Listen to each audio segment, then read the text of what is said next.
Om Namo Bhagavate Vasudevaya. Om Namo Bhagavate Vasudevaya. Om Namo Bhagavate Vasudevaya. Narayanam Namaskritya Nanam Chaiva Narottamam Devim Saraswatim Vyasam Tato Jayam Udiraye. I first offer my respectful obeisances to His Divine Grace, A.C. Bhaktivedanta Swami Prabhupada, and to all the previous acharyas. Today I dedicate my class to Srivas Pandit Prabhu, whose birthday it is today.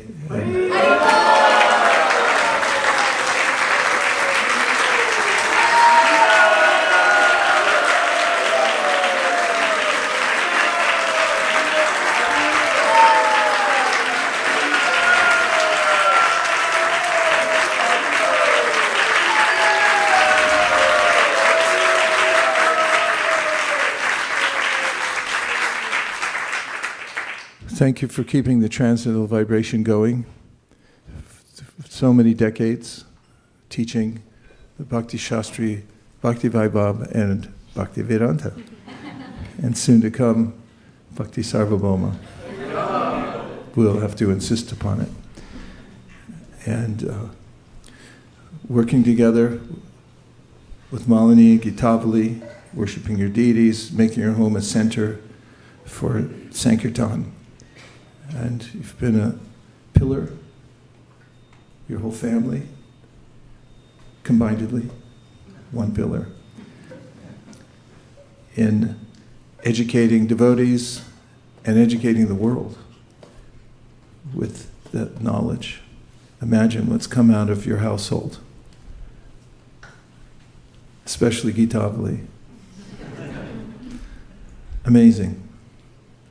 From the bottom of my heart and from all the devotees here, we prayed Sri Chaitanya Mahaprabhu and all the acharyas to empower you more and more to teach Srila Prabhupada's message through his books so that people may inculcate it into the people here at Silicon Valley who are sitting in their homes waiting for a devotee to come down the road and knock on their door and give him a little mercy. Hare Krishna. I also dedicate today's class to Krishna Ganga Prabhu, one of our very dear disciples. We loved him so much. In Toronto, his health had been failing. The last time we were there in Toronto, he was in a care home.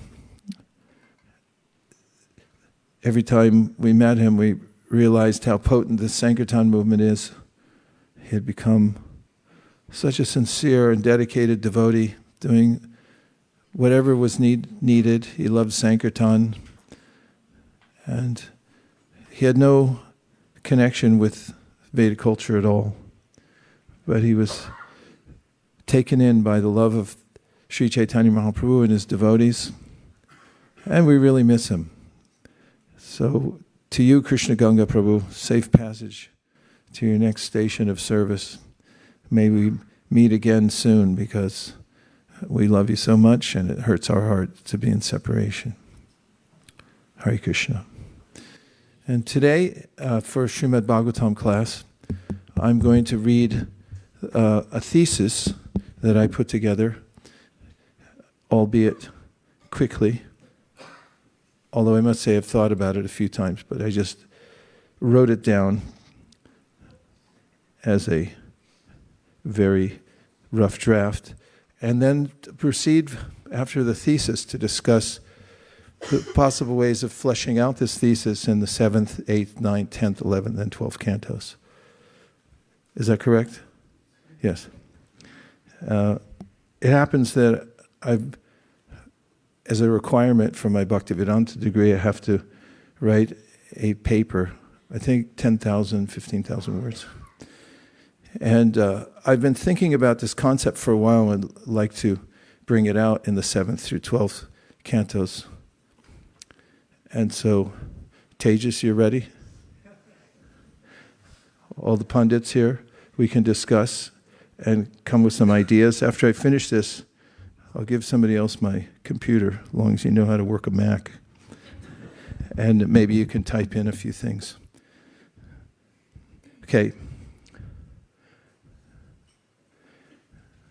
One must overcome 3 psychological anomalies to attain the goal of life, Krishna Prema. Hearing Srimad Bhagavatam and the association of devotees is the means to overcome these 3. And the 3 are attachment, fear, and anger. Krishna knows us better than we know ourselves. Srimad Bhagavatam is Krishna, appearing to us in sound. Tadvag visargo janataga viplavo yasmin pratishlokam abhadyavatyapi namanyanantasya yashon kitani yat shrinvanti gayanti gurnanti sadhava. Narada Muni says to Srila Vyasadeva, in encouraging him to go much further than he had before in bringing the Vedanta Sutra, the Upanishads, the Vedanta Sutra, the various Puranas, Itihasas to the world. He wasn't fully satisfied. Purana means to complete the Vedas and make them more easily understandable. Jiva Goswami explains, contrary to what Shankaracharya says, which is the Vedas are more important than the Itihasas and Puranas. Jiva Goswami gives a comparison of a gold chain. If a link is missing, you can't replace it with iron. You have to replace it with the quality of gold that's in the rest of the chain. Otherwise, it will be incomplete. Since the Puranas means complete, means that the Puranas are the same quality as the Vedas. In fact, they're more important, he says, does Jiva Goswami in the Tattva Sandarbha, in the Kali Yuga age, because access to the vibration of the Vedas, there is no access in Silicon Valley. However, the Puranas explain the Vedas in such a way that we can have an entryway into them. And what's more, he points out that of all the Puranas, and there are various categories of Puranas for those in the mode of ignorance, passion, and goodness. And then there's the Amala Purana, which is the Srimad Bhagavatam, which is Nigama Kalpa Torar Galitam Palam. It's the fruit of the Nigama, of all the Vedic scriptures. Here, the tree bears fruit, and it's the ultimate authority on everything. It's even not necessary, it wasn't necessary for Baladeva Vidyabhusana to write a commentary, although he did, just to quell the angst of other Sampradayas who said, what's with you, you Gaudiyas? You have no proper commentary on the Vedanta Sutra. And for years they said, yes, we do. It's the Srimad Bhagavatam. It's the natural commentary, which means the commentary made by the author himself. After all, who wrote the Vedanta Sutra? Srila Vyasadeva. Then he also compiled Srimad Bhagavatam after meeting his spiritual master and going into samadhi at Shamyaprash, surrounded by berry trees and no internet there. No modes of nature either, which sounds nice. And in samadhi, he realized his eternal connection with Krishna, all living beings' connection with Krishna, their enthrallment and thus suffering in Maya, and the means for rising above it was Shrinvatam Swakata Krishna Punya Shravana Kirtana Hridyan Taksto Hibadrani Vidunoti Suritsatam, by hearing about Krishna, which he hadn't done completely enough according to Narada Muni, his spiritual master. Therefore, when he came out of samadhi, we have Srimad Bhagavatam, which is also known as Samadhi Bhashya. You know what people say when they wake up in the morning? That's kind of Swapna Bhashya. Or when people have jet lag, you can say some pretty profound things when you have jet lag. It's a liminal state.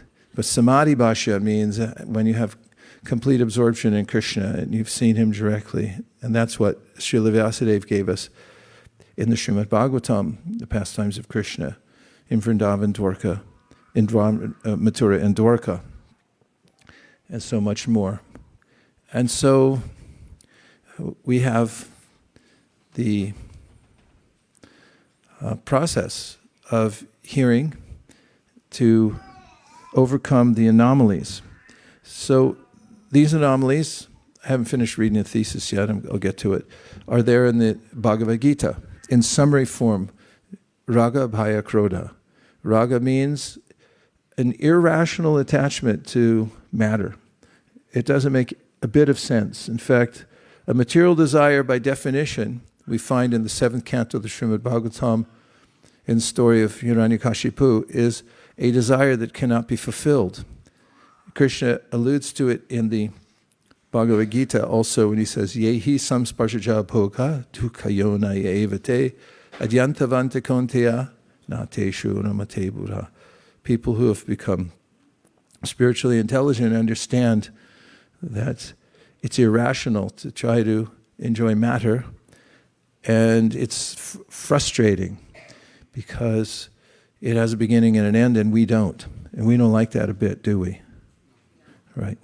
So, raga means this attachment to that which is temporary, asat. It's not sat, it's asat. And then bhaya means fear. And this is the overarching feeling of everyone in the material world, is fear. Bhayam tvitiya abhinibeshata syad ishad apetasya viparya yosmiti tanmaya to buddha abhajetan bhaktyayika yesham gurudeva tatma. Fear arises when one sees anything separately from the Lord. This is something that Krishna told Brahma also. Ratertam yat pratyeta na pratyeta chatmani tadvidyad atmano mayam yata bhaso yata tamaha. If you interact with anything in this world and interpret it as separate from the Lord, that's illusion. There is nothing separate from the Lord. Everything emanates from Him. Everything is part of His energy, even though He has a separate identity from all of His energies at the same time.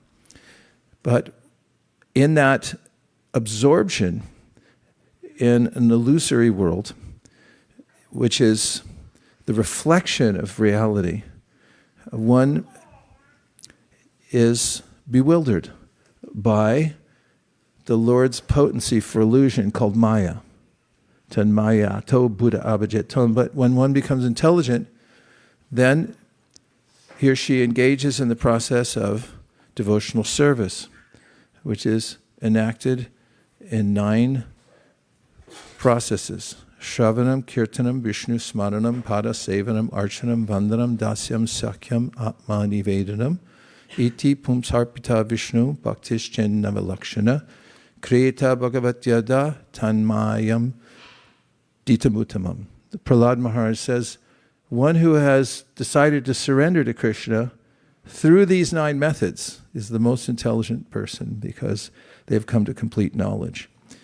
However, when one is bereft of the process of devotional service and is absorbed, abhinibeshata, in thinking that they have a separate existence from God, ignoring God, or thinking that God is dead, or that the energy of God is different from God, then one feels fear. Bhayam syat, fear arises naturally from that. And when one turns one's attention back to the Supreme Personality of Godhead, as is the prerogative of those who have rotated in the material world for many lifetimes, Bahunam Jamanamante Gyanam Ma Prapadyate Vasudeva Sarvamiti Sa Mahatma Saturlabha. One becomes aware of the fact Krishna is everything. Vasudeva Sarvamiti. Then one can become free from that fear. The fear also, I'm going to read the rest of this before I... Attachment, fear, and anger are the 3 horsemen that hold us back from our relationship with Krishna and our eternal blissful life. A living being becomes attached to matter as matter reflects reality, And without complete knowledge of reality, the uninformed soul chooses the reflection over the source and thus lives in perpetual cognitive dissonance. Within that reflection, the socially interactive soul is repeatedly disappointed by temporary and unfulfilling relationships, soured by conflict, or severed by death. Averse to relationships which cause pain, he develops fear of relationships with other entities and specifically fears a personal relationship with God. He subsequently wishes to sublimate or even to annihilate his own self. So those are the three, are contained hopefully within that statement, as raga, attachment to that which is here today, gone tomorrow, temporary. And then there's bhaya, which is a fear of personhood. And third is, and personal relationship with Krishna, with God, because we're disappointed. And then third is a kind of intellectual despair, which comes about by a sense of, is engendered by those who don't have a proper system of knowledge. There are those under the banner of deconstructionists who say that there is no end to any discussion, that there's no Vedanta or end to knowledge. It's an infinite regress of ideas, but there's always some fault in them. Those types of philosophies have been around since the beginning of philosophy. And then there's another class of philosophers who say that no, you haven't gone far enough, and that there is an end to knowledge. That's the real purpose of it. So, in the 7th canto of the Srimad Bhagavatam, I was considering this morning that it starts off with a discussion between Parikshit Maharaj and Shukadeva Goswami, as one might expect. And Parikshit Maharaj poses a question based on a doubt he has. And this is a pervasive doubt that people have. And that is God impartial? He says, it seems that he's partial. Now, this would come under one of those anomalies. It could lead to an opinion that God is either monstrous or that the idea of a personal God is not valid. And so the discussion takes place there where Shukadeva says, yes, he is impartial. The word that might describe Shukadeva's presentation of Krishna is that he's accommodating. He accommodates everyone. The Sri Upanishad says, Sapare gachru kram akayam avranam asnaviram shrudam apapavidham kavir manishi paribhu swayambhur yatatyator tanvyardashasvati samabhya. That he's completely transcendental, has no vested interest in the material world. His body is not material. Furthermore, he's the benefactor of all living entities. He's been fulfilling their desires since the time immemorial. Therefore, what's the problem? Well, Parikshit Maharaj and our acharyas follow up on this. Parikshit Maharaj said it has to do with our involvement in the three modes of material nature. Those who are influenced by lower modes of nature have an inferior set of desires that are being fulfilled by the Supreme Personality of Godhead through the agency of his material nature. Whereas the Devas, they appear to be favored by the Lord because the Devas, by definition, are in the mode of goodness. And therefore, they got their heads screwed on straight. And they're asking for those things which are in the mode of goodness, which are smarter choices and desires than passionate and ignorant desires. As we hear from Bhagavad Gita, because passion seems like a good idea at the time, but then you really get entangled. And there are endless strings attached. And the mode of ignorance means that from the point of view of those who have any standing in goodness, it's simply self-destructive. But when we come to the mode of goodness, we may ask for that which is in our self-interest. Yesham tvanta katam papam jananam punyakarmanam te dvandva mohanir mukta bhajanti mam drajavrata. Krishna confirms that in the Bhagavad Gita, chapter 7, that those who are purified and who are in sattva, they have a clearer idea of what they should be doing in the world. Therefore, they're dritavrata about the right things. And an example that our acharyas give is a classroom where the teacher is equitably disposed towards all the students. However, some students do their homework and others don't. Sound familiar? It's possible. Somebody listens and somebody falls asleep.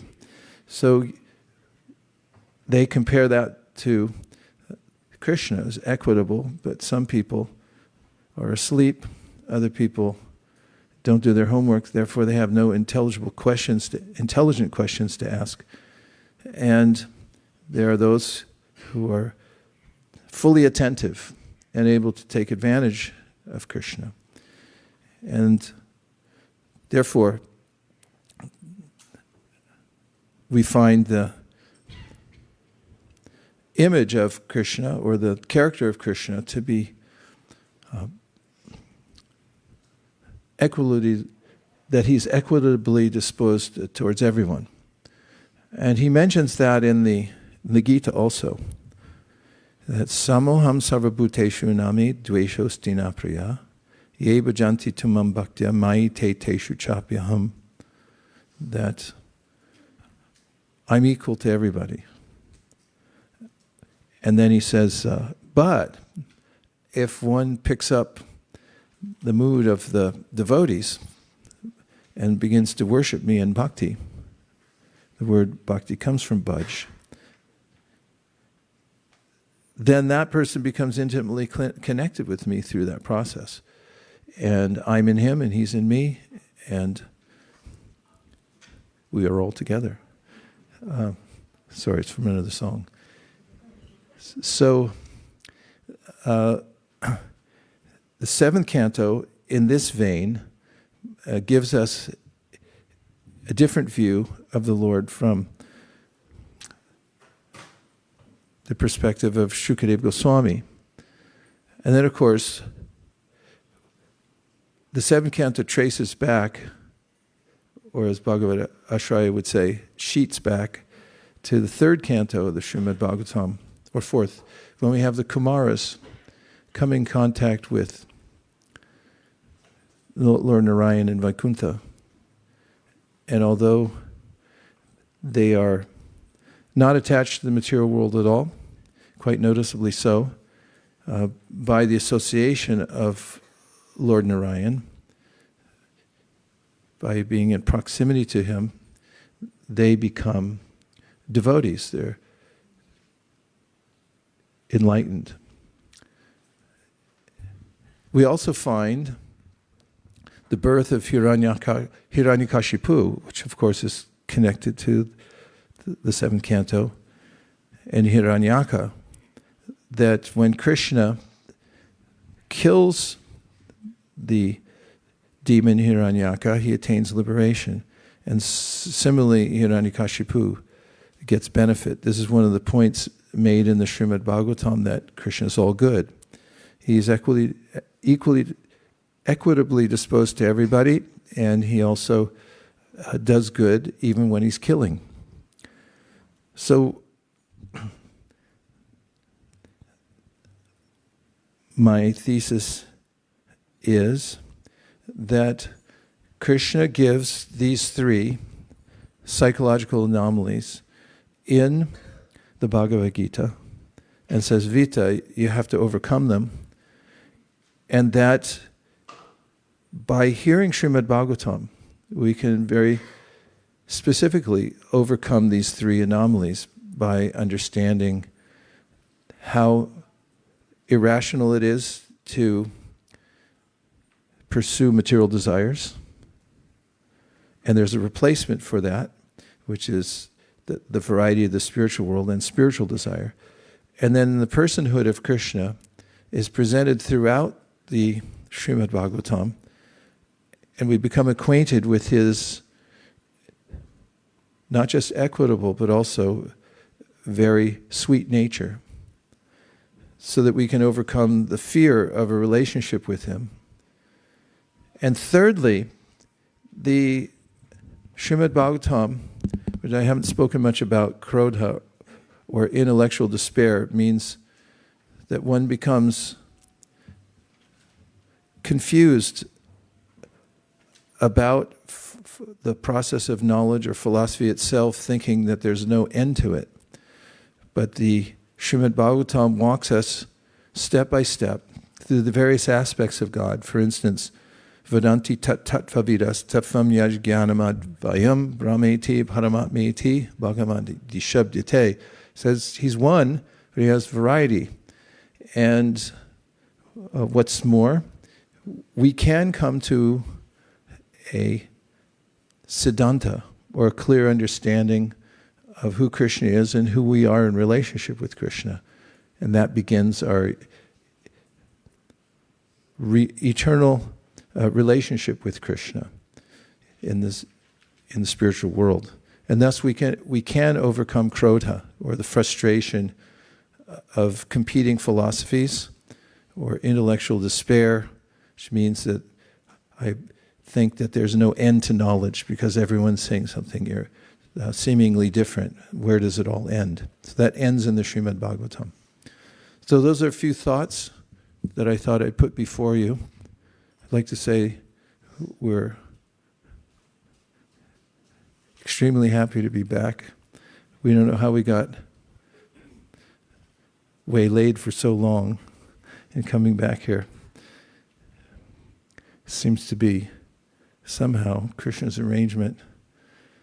And thank you for keeping the business of the acharyas going here in such an exemplary way. And thanks for keeping our place warm. Now, if we could have some discussion about any of the points I made, albeit haphazardly made, and if somebody who knows how to write fast and accurately would take my computer and do so, somebody who knows how to write on a Mac. Okay. Maharaj, you mentioned that Krishna has been fulfilling our desires since time immemorial. So why does Krishna fulfill our desires if he knows that some of them are not good for us? Probably gives an example of his own child at one point who was rambunctious, and during a hot day, when the fan was going on the table, it's a table fan, and Prabhupada was having a discussion with a friend, and his little son was causing a ruckus, trying to climb up and touch the fan. And Prabhupada, as his father, kept blocking him from coming up, and then his friend said, well, why don't you turn it down and then let him touch it and find out for himself. And they did that, and he wasn't injured or hurt, but he did get a sense for why he shouldn't climb up there himself. And so there's a way in which in the Srimad Bhagavatam, we find in chapter 87 of the 10th canto, the second verse, if you want to put it up, says that the Lord's created the universe for two purposes. Because we are living beings, as we're a special energy. we're amphibious. The word, when we say amphibious, what do you think of? Turtle? They're animals that can live both in the water or on land. Beavers are like that too. They do live on the water and the land. And amphi means two, and bios means life, means you can live either place. So we can live either place. That's Srimad Bhagavatam 1087 too. And there in the beginning, is that number 2? Go down. That's it. Go back. Thank you. Shukadeva Goswami said the Supreme Lord manifested the material intelligence, senses, and mind and vital air of the living entities so they could indulge their desires for sense gratification, take repeated births to engage in fruitive activities, become elevated in future lives, and ultimately attain liberation. So we have opportunity to live in the material or spiritual environment, and Krishna gives facility for either one. His ultimate goal for the living entity is that the living entity be happy. After all, we're part and parcel of Krishna, and our nature is to be blissfully engaged in service to the Lord. So it's a kind of, it's a didactic process, the material world. It's meant to teach us, and it's a very liberal kind of educational system, which is the best kind, because Krishna wants us to make a choice by our free will.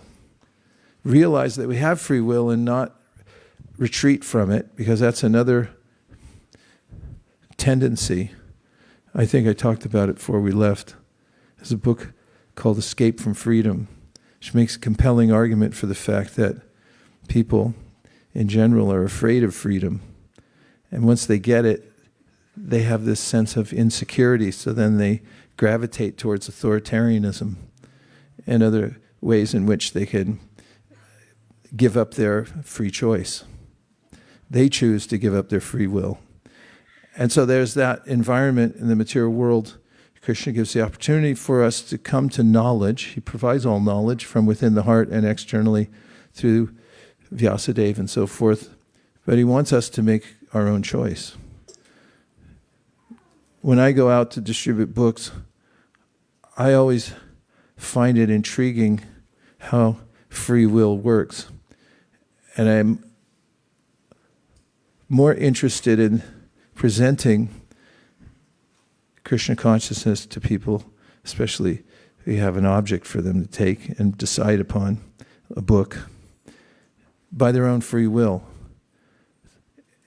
It's a much more edifying experience when you present, I present, and then they make their own choice, rather than bamboozling them into taking it through psychological coercion. So Krishna doesn't try to coerce us. He gives us knowledge and allows us to make a free choice. And in that lies the very purpose of the dichotomy, which is when you freely choose, you come to knowledge and you freely choose to serve Krishna. It comes by your own volition, which we have. And we have to discover it and not be afraid of it. And we have to use it to surrender to Krishna and serve him. And from that, there's this very deep relationship that is utterly, completely fulfilling. Because, ye bhajanti tumam bhaktya mai te teshu chapyaham, Krishna says, when you decide that you just want me by your own volition, then I embrace you so completely and fully. But we have to come to it ourselves. Okay, I'll give shorter answers, progressively shorter. Who is next? Okay, Okay, Bali, and then we'll come over to Ritvik. 1, 2, 3, 4.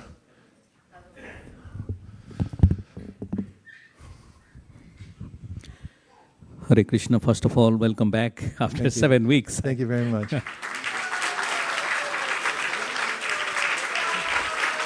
Rivo. Thank you.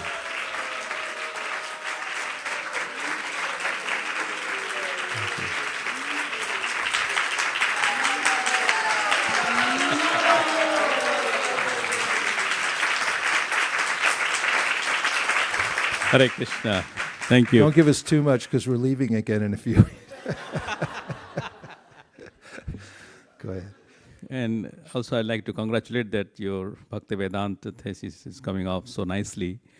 Just I have a quick, my own insight about is there any superlative qualities as you chose for attachment, anger and fear over lust and envy? Because those are also more prominent qualities to overcome in order to attain love of Godhead. So what is the rationale? And probably maybe have personal preference, but if you could give some insight. Thank you. Well, thinking about these three categories as overarching and covering all of them, the kind of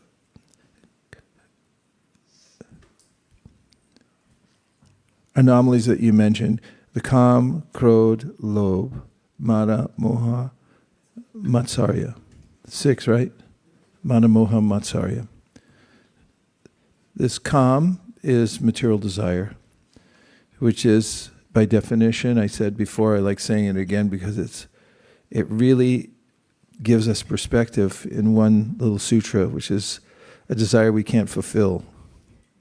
And that comes up when Brahma is ruminating about the question, the request that Hiranyakashipu is making, and he says, don't ask for benedictions that you can't enjoy peacefully. And we see the result of it. And that's something that Prahlad Maharaj mentions in his prayers. Nechchami tvam vilulitam uruvikramena kamadalam madulavai shamara durapai. Or is that from the other verse? Nechchami tvam vilulitam. In any case, he says, I don't desire anything in the material world anymore because I already saw my father get everything, and then he couldn't enjoy it peacefully, to say the least. I mean, he got his guts ripped out. So that happens. So then, kam, krodh is there, anger, which is, Krishna describes, arises from material desire. Jayato visham pumsam sangasteshu pajayate sangat sanjayate kama krodha vijayate. Because of irrationally desiring that which is temporary, we become inevitably, he describes it as an algorithm. How helpful is that, to have an algorithm? He says this is what's going to happen if you desire something that's temporary, then you're going to get angry because you didn't get it. So that's covered. Kam, krodh, lobh, which is greed. What category does that come under? Attachment, again. Lobh, because there's no end to it. It's like you put desires are mentioned Bhagavatam, little drops of ghee and fire, and it just gets bigger. You try to put it out. Mada, moha, matsarya. Mada means madness. Moha means illusion. They all fit that. Mada, moha, and matsarya, envy. Envy is born of ignorance in the sense that when we forget that we have a relationship with Krishna, who's our best friend and who's the best resource you're ever going to meet. I was introduced to somebody who said, he'll be a good resource for you. Who could be a better resource than Krishna? Actually, Krishna says it himself, I'm the best resource. bhoktāraṁ yajña-tapasāṁ, sarva-loka-maheśvaram, suhṛdaṁ, sarva-bhūtānāṁ, jñātvā śāntim. You want a resource. I own everything. Everything comes from me, so. So envy can be overcome when one realizes one's relationship with Krishna. So I'll have to play with those a little bit and find some nuance for them. Thanks for bringing up the question. I think there's a good place for that. Okay, Ritvika, you were next. Oh, and see Divya has her hand up too, so she'll come. We have two. Okay, and then Radhaballabha Prabhu, and then, okay. Hare Krishna Guru Maharaj, I'm so happy that you're back and you're in good health. I was wondering, it's kind of off topic about this, but in isolated countries like North Korea, meat-eating, lush, greedy countries like in Asia or anywhere really, how do they get into Krishna consciousness? Because many countries' governments ban them from doing any other religions besides being atheist or their own religion. I'll give you the service of making a think tank of how to infiltrate North Korea.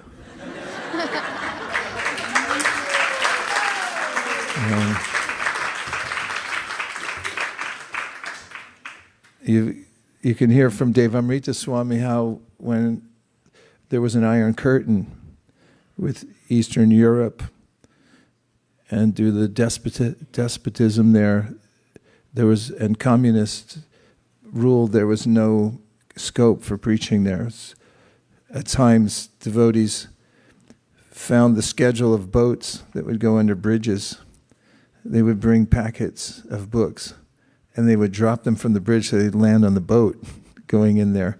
They'd also risk their own freedom by putting books in the engine blocks of cars. I hope your mom's not listening now and don't get any ideas.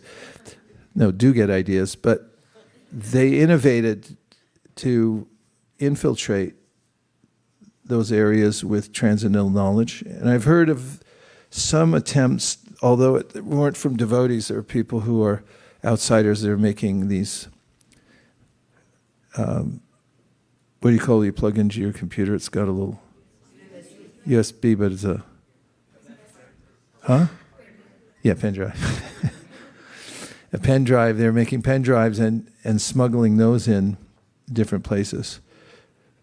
But it worked in Eastern Europe. In fact, there's a history of that in the book I wrote, Our Family Business, because when the books, there was perestroika, and then the trucks of books were allowed in, although they barely made it, because although the country was turning in a certain direction, there were still a lot of people there that didn't allow it. Because it takes a while for those things to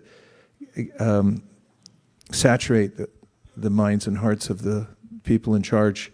But after that, Krishna consciousness really spread, so it's possible. Okay, who is next? There's one over here. Radhaballabha. Hare Krishna. Hare Krishna. And once again, welcome back. Thank you. A very nice presentation. I really enjoyed listening every word. Recently, I was invited by Kulapradeep Prabhu to Stanford. I was speaking to some students, interfaith meeting was there. And I was finding it so tough to present that God is a person, because I was speaking about prasadam and yajña, and it has to be offered to be purified. So without a personal God, it was very difficult to present. And here you said so nicely that I think that attachment and fear prevents one to accept a personal form of God. I just felt from your presentation the same thing. And my question is how to really reach to this. They're very attentive, very trying to understand, very inquisitive students, I saw them. And usually when we present, it is sometimes very difficult to reach their heart and trying to convince them. there is a personal God. So can you please enlighten? Yeah, I can say something about it because that's what I've been working on recently. Two questions I want to answer in something I'm writing that may also go in this book. Thank you for positioning it. What is sacred? And then why is it logical that there's a personal God? And I feel that we have to be able to present that straightforwardly, because we can say self-realization and yoga, meditation, get free from stress. You've heard of stress before, right? Sure. Where we cross the bridge is present the idea of personhood in God, and then sacredness, because there is a way in which people have abandoned the idea, although no one has, because it's impossible to abandon the idea of sacredness. The reason I thought of sacredness, it's a similarly important issue to establish what is sacred. So people in some cultures are allergic to the idea of sacredness. Once when I was at Kennedy Airport and I was going through security, I had my deities with me, happened to be stones, and they wanted to open my bag because they couldn't tell what it was. Besides puja paraphernalia, it looks really odd to people. It's like, what the heck is that? And in India, you go Bhagavan Bhagavan, and they go, go, go. But at Kennedy Airport, I was going through and they're opening my stuff, and they said, what's in here? And I said, sacred stone. And they got a little interested, and there was a group of people who are also going through security, and they started looking too, like, what are they going to open? And so one guy was behind me when they opened it, and there was a stone from Govardhan Hill. I said, what makes it sacred? He said. Not in a challenging way, but he was just interested, like we were on a field trip or something. And I said, well, because it's from a mountain that was lifted by Krishna, the Supreme Personality of God. It's the only thing I could think of to say immediately. And he held it aloft for 7 days, and he goes, oh, okay. I think he didn't want to be rude and start a debate or anything like that at that point, but describing the personhood of God and what is sacred. First of all, there's a logical progression that one can take, because say science versus faith-based ideas. People make this dichotomy and they say empiricism is tangible, it's solid, whereas faith-based ideas are not. However, if you just ask ChatGPT, give me 10 imponderables in science, it will immediately come back with, good idea, what a good question. Unless you change the filter to be more challenging. I like it the way it is. And it'll give you 10 ways in which science has, and these are major issues, like the nature of consciousness, as an example, black holes. There are many, many that are unanswered by science, no clue whatsoever. And the scientific process also requires axiomatic truth. You have to have faith in some principle, for instance, that you can know something. How do you know that you can know something? How do you know that you even exist? You can't prove that empirically. It's self-evident. And there has to be a process in any case through empiricism to say that there is an axiomatic truth. And it's the same when we approach spiritual science. Only one is pointed outwardly and the other one is pointed inwardly. We also, through the tattva sandarbha, understand the scientific process of understanding something. We have to establish what do we accept as evidence, and Jiva Goswami, minus all the details right now, gives us the background for that why we can't accept knowledge that comes through our senses. We have to have a self-revealing source of knowledge, which ends up to being shabda pramana, or scripture. Shastra yonidvat, the Shastras say. And so does science. So taking a logical approach, and I'll read this another time because I'm running out of time now, but I wrote a list of logical steps, not in a combative way, but to accommodate the mindset of those who are used to understanding things through empiricism, because that's mostly what the academy teaches, and gives a nexus between science and empirical science and spiritual science, so that they could open their minds and accept it. Basically, it's just proving that you're using the same framework in order to come to the conclusion. Only ours requires a slightly different set of instruments, because we're examining something that is not part of the phenomenal world. It's beyond it, so you need a different set of tools. As far as sacredness goes, it's in the same vein that we already accept sacredness. For instance, anytime somebody looks at a sunset and feels a sense of awe, what is that? What is that feeling? If we were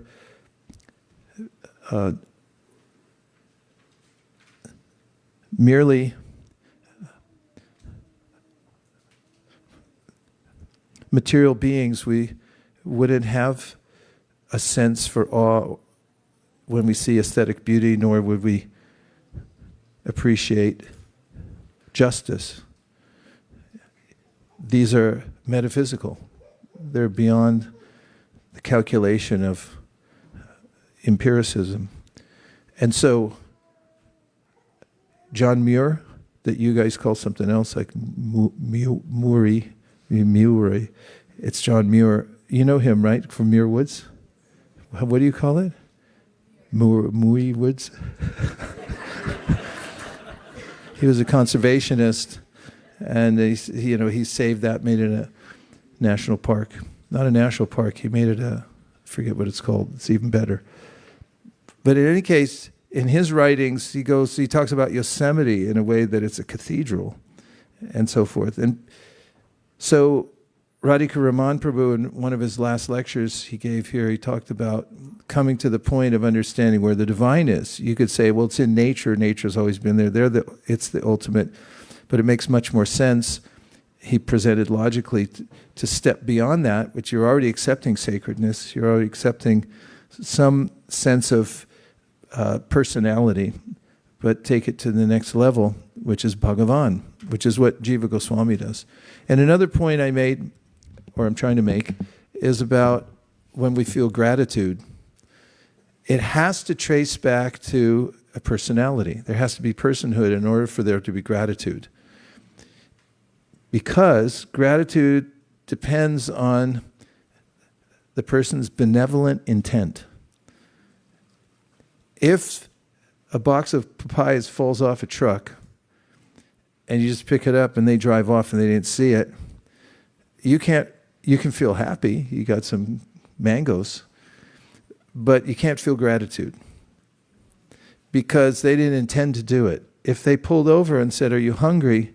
and you said, "I'm very hungry," and they gave you the papayas, there was personal intent and it was benevolent, therefore you can feel gratitude. So when somebody says, "I'm grateful the universe gave me a car," I prayed for a car and the universe gave me a car. You're in California, you've heard that before. That has to trace back, if you're grateful, okay, make it the universal form, which is what ṛcchati does at the beginning of the Bhagavatam, or trace it back to a person. It's a natural psychology anyway. You look at child psychology. I was looking at it, how children in their artwork tend to personalize everything. It's a natural instinct that we have, because we're persons. And that's the part where bhaya in raga, bhaya, krodha, we get afraid of personhood because of having our relationship with other persons severed, or finding imperfect persons that we're associated with, and therefore we think, well, okay, if we're looking for a perfect world, it would have no personality. But that's not necessary. So anyway, that's some just wrangling. But thanks for the question, because these questions help give more impetus to precise answers. We're working on it. Who was next? Oh yeah, Divya. Hare Krishna Maharaj. Hare Krishna. Yeah, my question is how to cultivate faith that Krishna will protect us, because there are times we are in a kind of like a material problem that won't go away no matter what we do, and it seems like there's no solution to it. And even if we pray and even if we try like with our own efforts, still there's no nothing, no remedy or no solution. At that point, how do we cultivate faith that Krishna will help or protect? Yeah, it's a really good question. And coming to such a feeling may require going through some experiences in this world that are trying. We become purified by fire-like experiences. It's like gold is purified by fire. So one of the elements and the didactic part of the material world is that we undergo loss, gain, suffering, sometimes apparent happiness, and so forth. And if we are observant as we go through our lives about who is actually taking care of us, we can, step by step, come to a conclusion that it's all Krishna taking care of us. Yasmin yato yarhi yena cha yasya yasmat yasmayata yadutaras twapara parova bhava karoti vikaroti bhavak sudbhava sanshoditastar akilam bhavatak swarupam, which is basically Prahlad Maharaj's way of saying that I've analyzed everything. I've seen through my father, through this whole experience I've been through with Hiranyakashipu, my father, that you're behind everything. I mean, the way it came out, he could understand that everything is Krishna. And so you have to live your life with an awareness of try to find that. I can give an anecdote from my own life, which is just outliving my parents.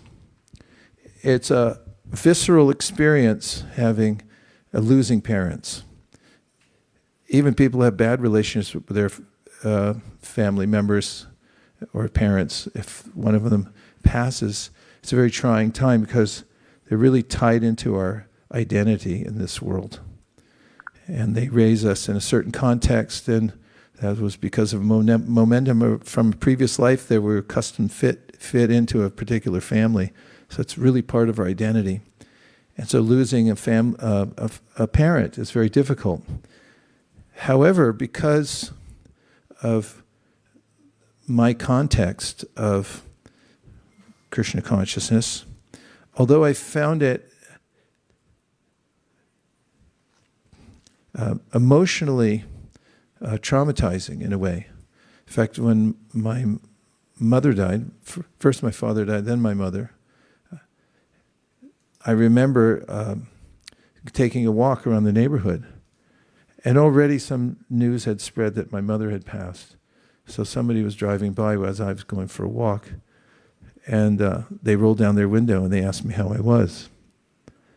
And I honestly had to say, I can't remember what I told them, but I said I felt like I got beat up. Have you ever been beat up before? You know, people beat you up. I felt like people had put a sack over my head and just beat me to a pulp. That's how I felt. And I was analyzing it that, why do I feel like that? The conclusion I came to is that psychically, subtle body, my psychological body, there was an umbilical cord connected to my mother still. Although it's cut at birth, the gross physical one, there's still the subtle one. Everything's tied into that. But as I continued to chant Hare Krishna and read Srimad Bhagavatam, I had this, what arose was a realization that my mother and my father were Krishna's representatives. In one way I was thinking they were Krishna. It was just Krishna, they put a mask on somebody else. And here's Krishna, but that's your mama. But that's actually Krishna. And one of the ways that I had that realization was I read in the Bhagavad Gita where Prabhupada said, if you realize the love of your mother, and then you think of that times 10 million, that's Krishna. So then I thought, okay, that was my my little taste of unconditional love from Krishna coming through my mother. And so in all instances in our life, as we continue the process of Krishna consciousness throughout our life and cultivate that perspective, it becomes ingrown. The way we see the world, the way we interact with others and so forth, and the way we realize Krishna's protection. We see oftentimes in retrospect, there's a video that I saw on where else but YouTube of this guy walking down the street. He was very stern and he's very matter of fact, and he keeps like bumping people or pushing people out of the way, and they're like, hey, what? And then you'll notice that he pushed somebody 2 seconds before they got hit by a car. Or somebody else, there was an anvil probably falling from the sky, and the other one was pushed through. What it seems like is you're getting slammed. But when you play out your life and you look at in retrospect, you go like, oh, I see the protection. But that takes some cultivation to see Krishna's hand in everything. And when we have that, we're seeing reality because Krishna is protecting us at every minute. Even though the material world is endlessly mutable and whatever material situation we have now is going to change, that's part of his protection, is to give us clarity in the Bhagavad Gita from the very beginning. We just have to listen a little more carefully. For instance, which part of the material universe is suffering from Brahmaloka to Patala-loka did you not get? I'm like, yeah, right, except for my neighborhood and my family and so forth, or my material body is going to do fine. Not necessarily true, in fact, categorically untrue. And Krishna gives us other categorical philosophical points to consider as we interact with the material world. And that's the idea of vidyam cha yas tadvedo bayam saha, my most quoted verse. Avidya yamratum tirtva, vidya yamratum ashnate. You have to be observant. As you're cultivating spiritual knowledge, you're supposed to see how things are turning out ultimately. And that can lead you to a complete dependence on Krishna, because that's true. And you'll come to realize it in due course of time. Thanks, Divya, for such an important question. And we never want to be glib about such answers, because people really do suffer in this world. We all do. And when we're confronted with annihilation or the threat of being deprived of something, it really can seem dire and we may be overwhelmed. Another example I'll give is a realization I had during the Loma Prieta earthquake here in California, Bay Area, circa 89, and we weren't so much affected, except for if you watch the news, you figure the whole Bay Area's finished. And lots of people from other places called and said, are you okay? It's like, yeah, a couple things fell off our shelves. But freeways did break. The Bay Bridge did have a section that fell out of it, and so forth. And I was thinking afterwards, because there are so many rigid structures that we've built and we expect them to stay there, don't you expect your house to be there when you get home? Not really, because I have insurance, because I'm always thinking it might not be. But we do build things with an idea of permanence, which is, just from a geological point of view, it's not so wise. I mean, I was thinking after Loma Prieta earthquake, where things caved in and everyone freaked out, it's that, hey, if we lived in teepees, we barely would have noticed. I mean, the water would have sloshed around, but a teepee is a little flexible. It just wavered a little bit, and then everything would go on. And if we're rigidly connected to the idea that I'm going to permanently stay here, and that I'm, this body somehow or other, by following the latest longevity advice, will definitely live to 101, because that's prominent now, right? Yeah, it's prominent.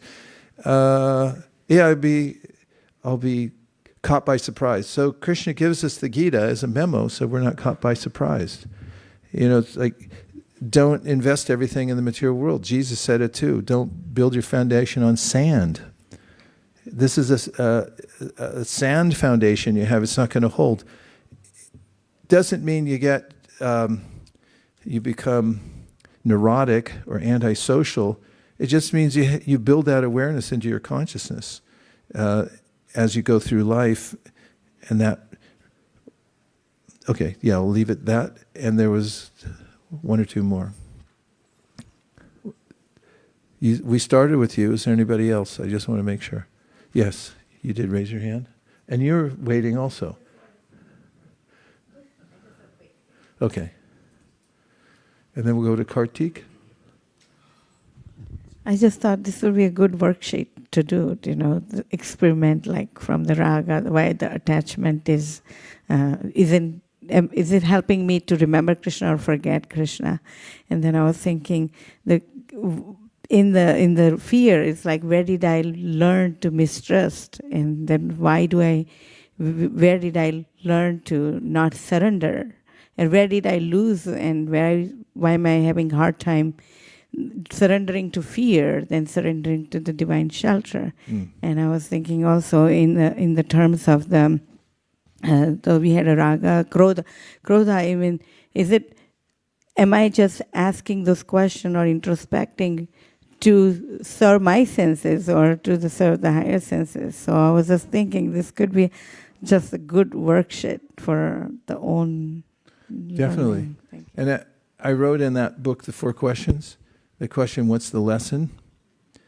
And as a preamble to that, I said, this is a hard one. Because when you're feeling put upon, it's really hard to ask that question. It's like your mind's going, really? You really think you're going to solve this philosophically? And I saw a meme the other day from Keshav Maharaj, and it said that people die all the time and then everyone's surprised. And then he put at the bottom, what's the lesson?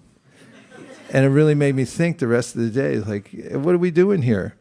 In an impermanent world, expecting some kind of permanence and being really surprised when things shift. On the other hand, I was talking to this professor the other day, David Creswell, really nice guy. He runs a department at Carnegie Mellon. Any Carnegie Mellon people here? Haribo. David Creswell, he's a psychologist, and he studies the effects of mindfulness and meditation on disease and on the mind, and they study it empirically and measure things. And he was talking about equanimity and how important it is. In fact, he's writing a book about equanimity. And we may read Bhagavad Gita all the time, and Krishna says, be equal in all circumstances. And yeah, sure.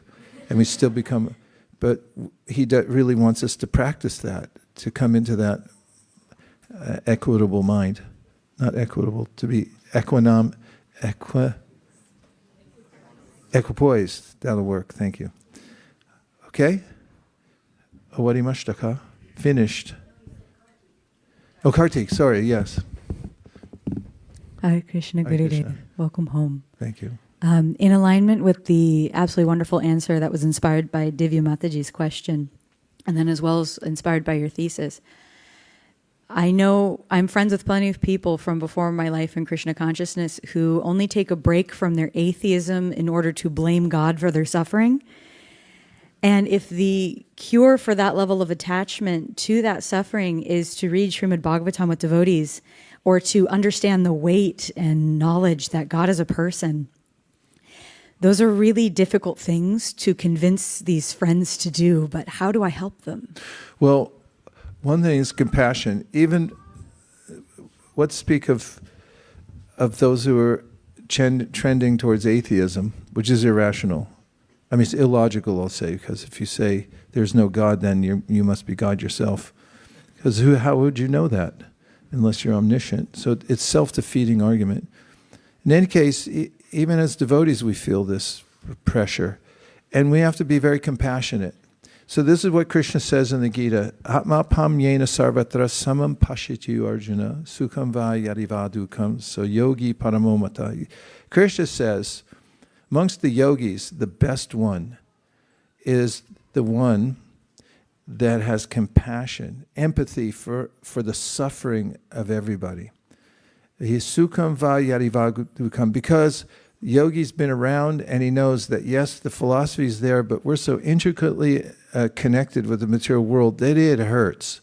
And so we should be really compassionate with people and devotees, because when we go through things, and that's why it's important to have community, and community means that we should be supportive to everybody and all the traumas that we all go through at various times in our lives, or continuously, even if you analyze it carefully. We should be compassionate and empathetic with people first. If we come in blazing with philosophy, it may fall on, I'm going to say deaf ears because that's really cliche, but it may be abrasive even at that point.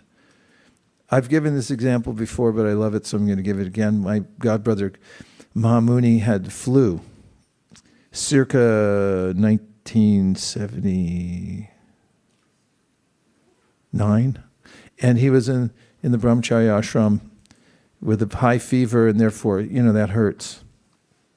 So he's in his sleeping bag, and he groaned because of the fever, and one of the new devotees there,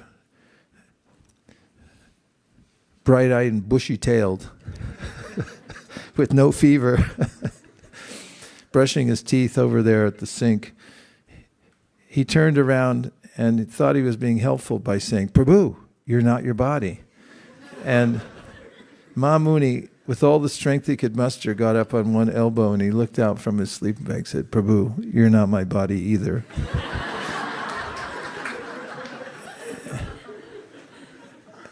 And, in our community, all of us go through some trauma. So we should be really compassionate and know, okay, so the philosophy is there and it's true, but it still hurts in that moment. And we should learn to minister to that. We should try to understand first how to minister to that pain that people are feeling by human kindness and compassion, empathy, knowing sukham va yarivadukam. Yeah, there's happiness and distress in this world. I've been through them also, and I know how much it hurts. So we should be there for people. And those who are not open are generally more impressed by how we interact with them. Philosophically, there's no opening until they say, "What about this? How come you carry that bag around and isn't effective?"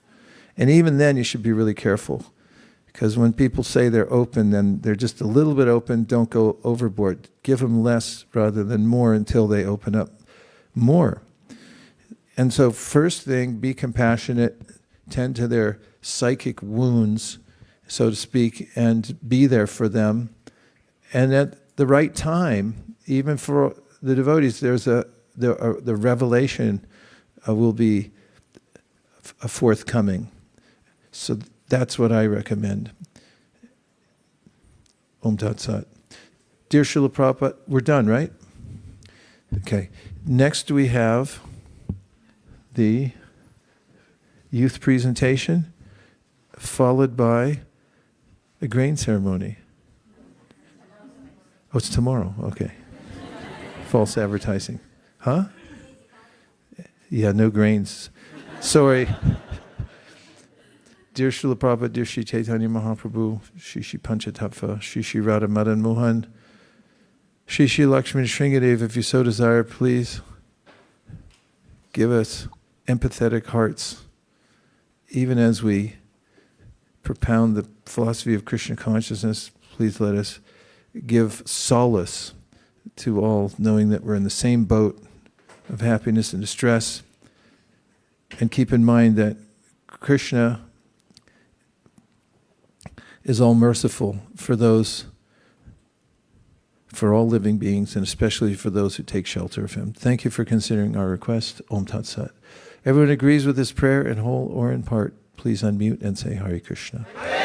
And now for the main part of our program, we have a youth presentation. So please stay for the next 12 and a half minutes. Hare Krishna. Vancha kalpadrivishcha kripa sindhabhevacha patitanam bhavanibhyo vaishnavebhyo namo namaha nanta kodi vaishnaviniki ki jai. Thank you, dear Maharaj and Guruma, and welcome back. We're very grateful. It feels like the soul of this temple is back, honestly. I was thinking this morning when I just tuned in to your kirtan, sometimes a long gap like this, you just forget what you're missing out on. I was just so grateful that you're back. And just to, after 7 long weeks, I wouldn't probably be able to move for at least a week. But you're so kind and so compassionate, like you were talking about compassion, that you were here and you're here just for us. So thank you so much for all that you're doing, and I'm so grateful that you're back.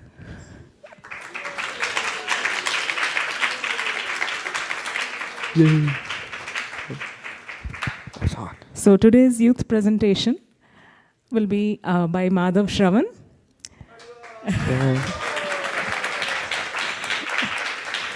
And he's going to present on the topic, how to respond effectively.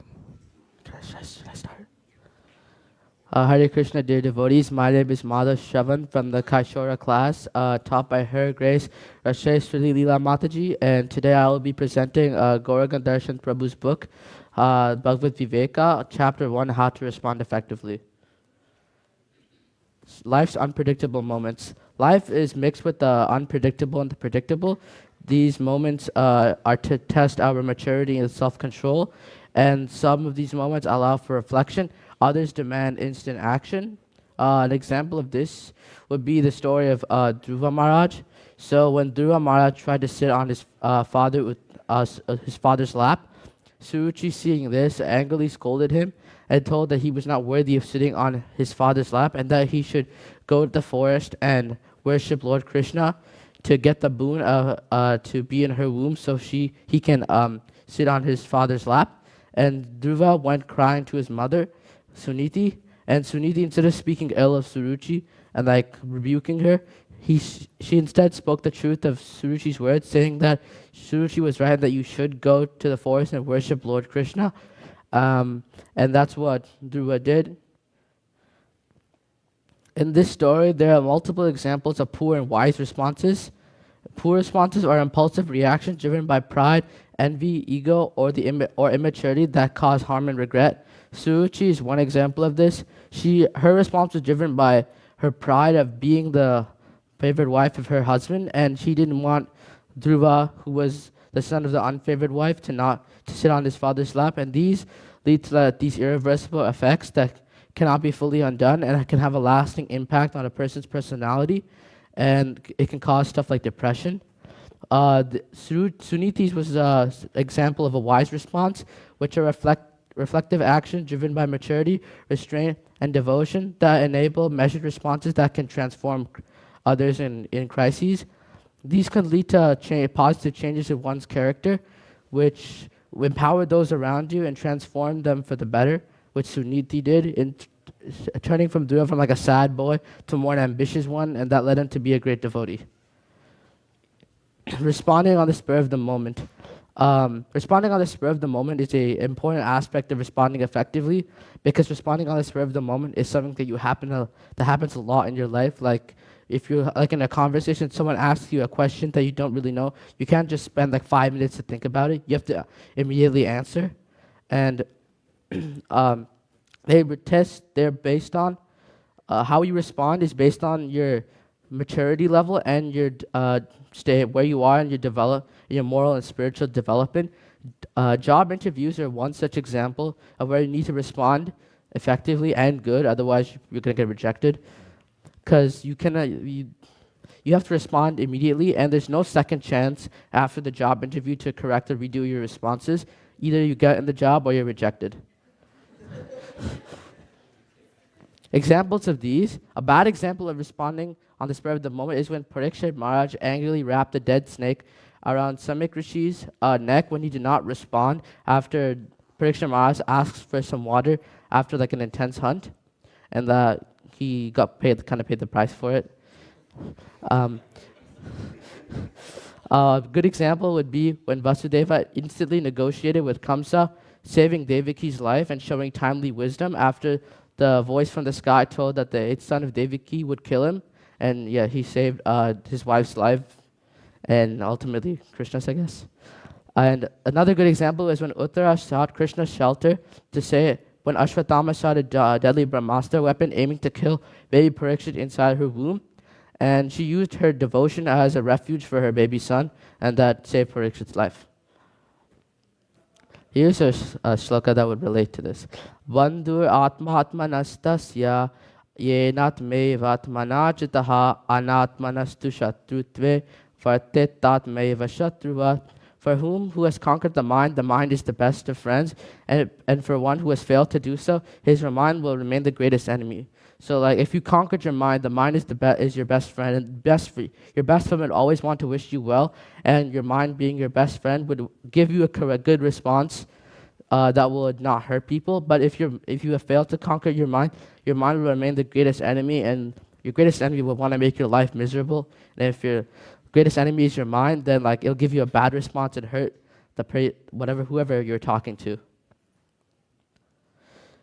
One's greatness is estimated by one's ability to tolerate provoking situations. And like in the first image, you can see these two guys fighting, which is like a provoking situation, and that can be like prevented by like conquering your mind, as you can see in the second image. And in the third image, it shows the mind is your friend. So if you conquer your mind, the mind will be your friend, and you can achieve this by practicing the ABCDs of devotional practice, which A, association of devotees, B, books, reading Prabhupada's books, not some any random book that you can find in the library. C, the most important part, chanting the Hare Krishna Maha Mantra. And D, diet, eating prasadam. Thank you for listening. Hare Krishna.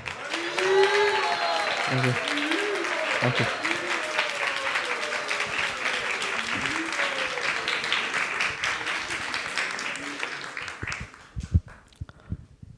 Manav, you're a hoot.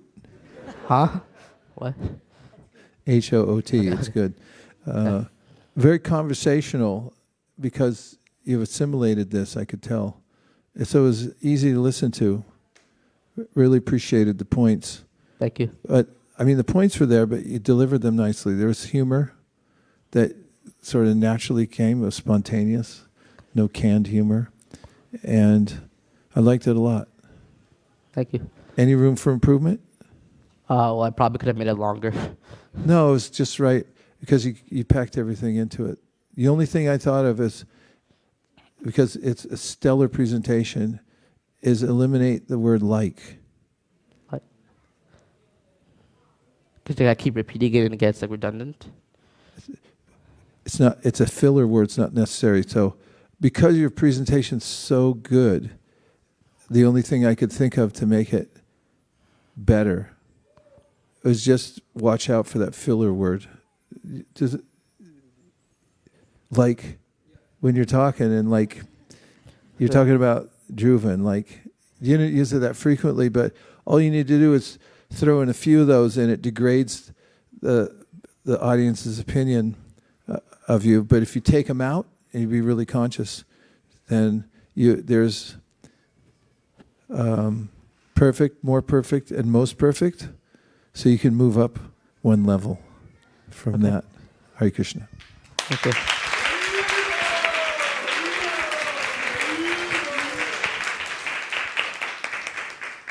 Any other comments, questions, or reflections?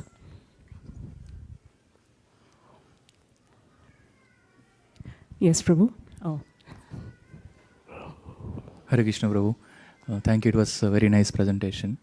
So, two examples that you quoted regarding the protection, right? In one case, we see when Devaki was under problem and she was about to be killed,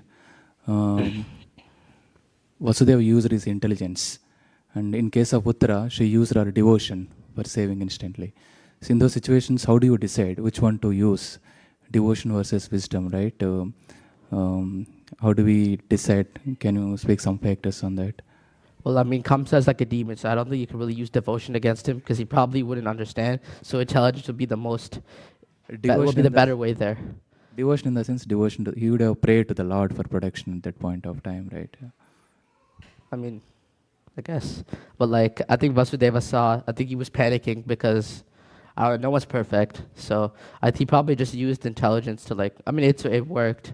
But he used his intelligence to save Devaki. But Uttara, you can't really use your intelligence to dodge a weapon that's chasing you. So I guess you have to use devotion. Yes, Prabhu, you want to answer, Maharaj? There is I don't remember all the elements in the sequence, but Prabhupada mentions it in one of his purports about escalation to different levels during provoking situations. They're Latin terms, but the last one is bringing out the stick or fighting, but there are other ones where you negotiate and so forth, sort of an escalation. That could fit in that answer somewhere.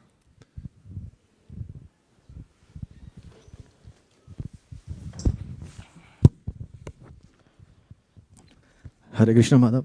I echo what everybody said. It's a brilliant presentation. I just took a picture of the slide where you had poor versus wise responses, and I really liked the thing you said about what are the reactions when you take a poor decisions. I was just wondering how did you get that idea to put that slide? The poor versus wise responses. Well, because you have to know how to respond effectively. So you have to know the difference between a poor response and a wise response. Because if you don't know the difference, you might accidentally use a poor response instead of a wise one, and you might hurt someone, verbally. So I thought it was necessary to put that. That was brilliant. Thank you, Hare Krishna.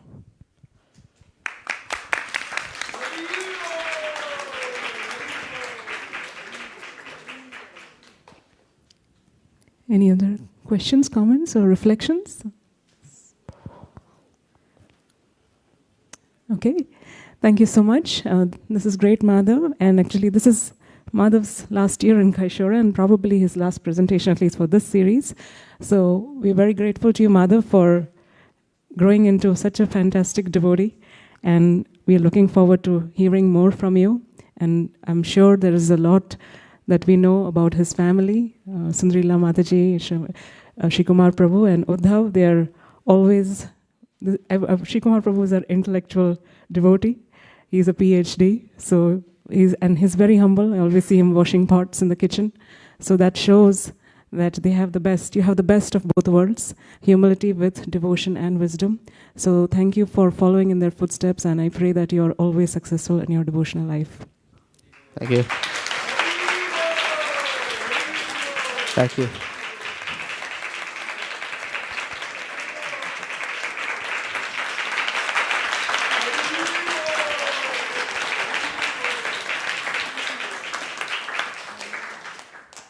With that, I get to hand over. Do we just do prasadam prayers or announcements? Announcements. Do we have the Sankirtan team? Bhakti community? Okay. Hare Krishna, everyone. Thank you. Just reminding you again that Bhakti community exists, and and we survived without Gurudev just because of his potency. The programs have been running very regularly. So please, one request is that directly send the devotees, go to the website and sign them up. Don't send me a lot of messages because I might just miss out on calling them. You are empowered to just go to www.bhakticommunity.com and you can just sign the people up. And once they are signed up, they'll get all notifications. We are doing in-person program every week, every Friday, very, very consistently. So they are very predictable, very reliable. For that, you can definitely text me and I can give you a quick flyer. We regularly post on our Instagram page on the programs that are happening. So that's another resource for you to call people for in person. One thing I want to remind you are people are really looking for in-person these days. There are crazy amount of things that they can go to and there are options that they are going to and getting even more crazier. I've talked to many people and really there are crazy amount of things that they are going to. It's ridiculous what's going on. So we humbly request you, please welcome them. There was one girl who came actually on Sunday morning. We have a women's circle that we do. That's an online program. And I was getting ready for that program. At 7:30 a.m., I get a call from Vicky that there's a newcomer waiting outside your door to enter into this program. And this was an online program. I was not prepared for somebody to come in person. 7:30 a.m. in the morning. Anyhow, I greeted her nicely and I left her with a very nice impression. I thought I did not do a good job, but then later on I heard from Vicky that she was very happy the way I treated her. So I felt good. But then I thought that this was the end of it. She's never going to come back. She was a non-traditional person. I thought this is done. I did a bad job.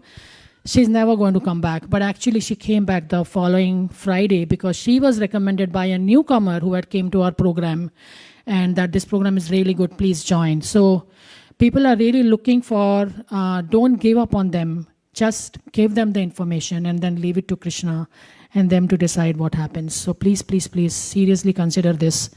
Welcome everybody to bhakticommunity.com. Yes.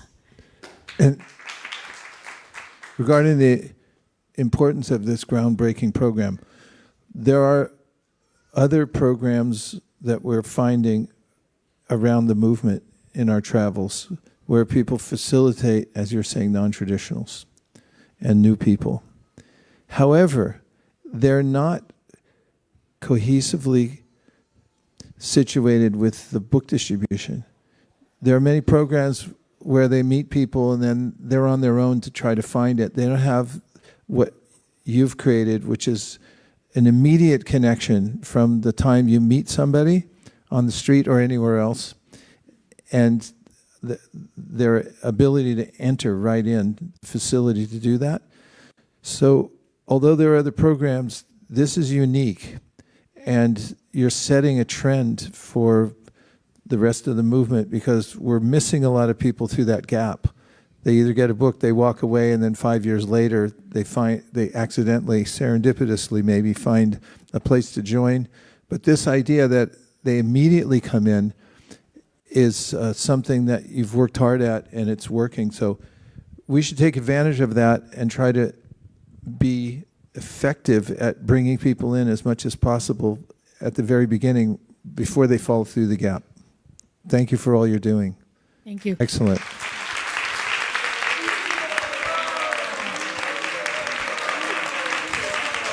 Bhalo. Sadhu.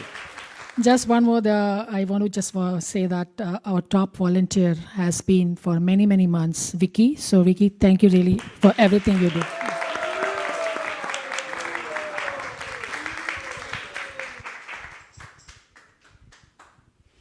Hare Krishna. Thank you all for coming and thank you His Grace Vaisesika Prabhu and Her Grace Nirakula Mataji for coming back to ISV. We have been missing you for a long time now. We had the season of all the festivals is over. We finished pumpkin festivals, we finished Diwali melas, and this year it was such that all of them were on the same day. We had like 7 festivals on one day, and we tried to cover as much as possible. But after that, now it seems like a little slower. But last Saturday, we went to a festival at Castro Valley. And this Castro Valley festival was like just a small festival where people were just celebrating the Festival of Lights or something like that. They had everything was lighted. Police people came and they were showing something for the city. Then school students came. Then others, they were just showing some kind of entertainment or something for the city of Castro Valley. And when we went there, that was little untouched, we felt. And we were just standing with all other vendors who sell hot dogs and everything. We were just standing right next to them. And when we just had a sign-up, meditation books, people started coming to us. A lot of them had long ponytails, like long hair, like looked like yogis and things like that. And they were all very happy to get a book, especially a book on yoga meditation. And there was one Indian gentleman who was just walking by, and we stopped and we showed him a Bhagavad Gita. And he said, "Are you giving this away?" And then, "Yeah, kind of. We're just showing it to everybody." And he said, "I recently had a very nice experience. Somebody was put into jail for some reason. And inside the jail, he asked for a Bhagavad Gita. And then somebody sent him a Bhagavad Gita to the jail, and then he was reading, and then he was released after that from the jail. And when he was released from the jail, he came out and he gave a statement to the press or something saying that how Bhagavad Gita actually was so important for him to go through his traumatic experience. And he said, "You should give this to every single person in the Bay Area." And we said, "Okay, if you wanted to, not only just take a Bhagavad Gita, would you like to sponsor a case of Bhagavad Gita?" And he just said, "How much?" And immediately he gave $108 donation very, very easily. And then his credit card was the spot where we were in. There was no cell phone reception. So we swiped his card, but somehow it didn't go through.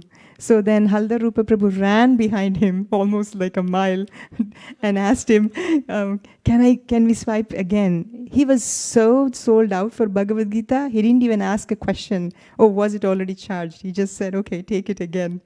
So this was a very nice experience, because if you make Bhagavad Gita famous somehow, it is touching people's heart, and you never know who do you find that they want to promote and send Bhagavad Gitas to everybody.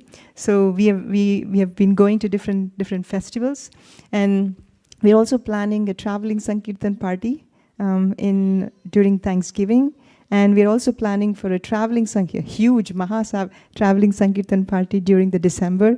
We wanted to cover the entire Grand Canyon. If you're interested, we need to plan ahead of time. Please let us know. And we are also going to different spots here in Bay Area today. There's a long list, so we can just post it on the Weekend Warriors, and please do come. And wanted to also mention that we revived our calling party again. And our queen of the calling party, I don't know if Shriji Priya Mataji is here, the first call she makes, she gets sponsorships for 3 cases of Bhagavad Gita from a realtor.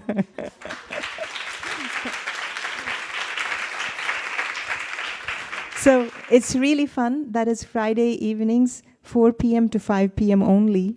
If you're just bored of work on Friday evenings, please come join us on Friday evening. And then Saturday we go out for book distribution. Thank you. Hare Krishna.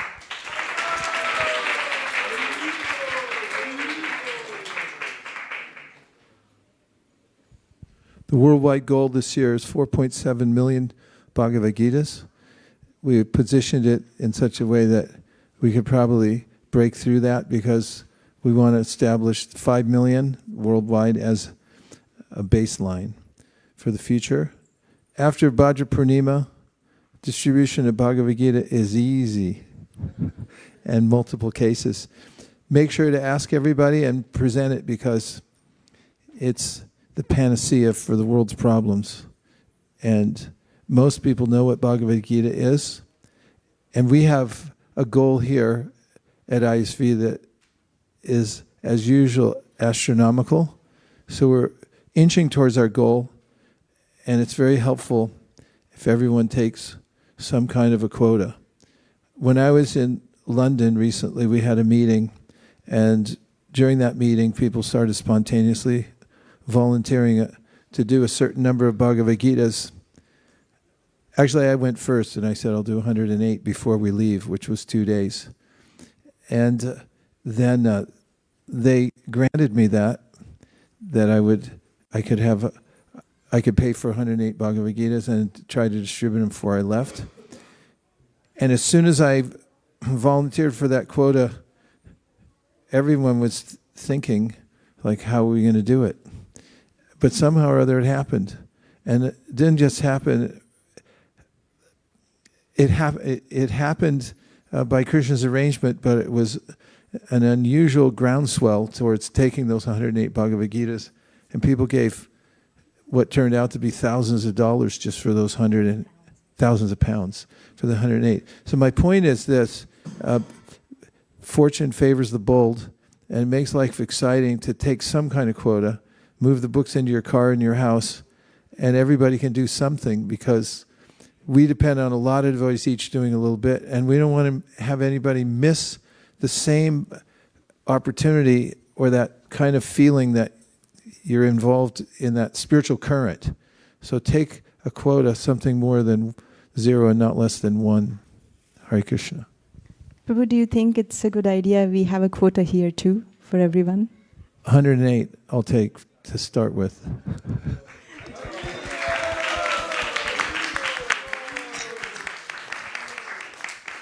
And everybody's welcome. If you want to take a quota of distributing certain number of Gitas, you can actually, you don't have to raise your hand. If you want, you can raise it. Otherwise, you can see us offline, and then we will take your pledges of distributing certain number of Gitas by the end of December. Or actually, this is... By the end of the day.